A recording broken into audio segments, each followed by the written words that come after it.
Рэспубліканская спартакіяда «Юны дынамавец» стала ўжо традыцыйнай. На гэты раз тут сабраліся адны з самых таленавітых юнакоў і дзяўчат краіны, якія займаюцца стралковым спортам. Усяго больш за 100 удзельнікаў. У беларускай фізкультурна-спартыўнай арганізацыі «Дынама» кулявая стральба вельмі папулярна. У Брэсце ёй надаецца пільная увага. С каждым годом на смену спортсменам, которые становятся старше, переходят в юниоры и во взрослые спортсмены.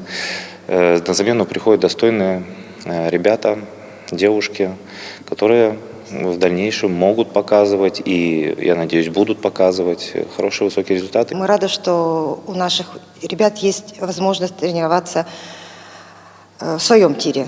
И 10 метров, и 50 метров, и есть возможность готовить своих будущих чемпионов. Андрей Крыніцкі займаецца стральбой ужо 5 гадоў. У мінулым годзе, дзякуючы спартакіядзе, атрымаў званне кандыдата ў майстры спорту. А таму і упэўнены, карысць ад падобных спаборніцтваў ёсць. В первую очередь это проверить свои возможности, что было сделано на тренировках. Также пообщаться с друзьями из других городов. Праз гэтую спартакіяду прайшло немало зорак кулявога спорту. Калі-небудзь і сённяшнія удзельнікі папоўняць медалёвую скарбонку беларускай кулявой стральбы.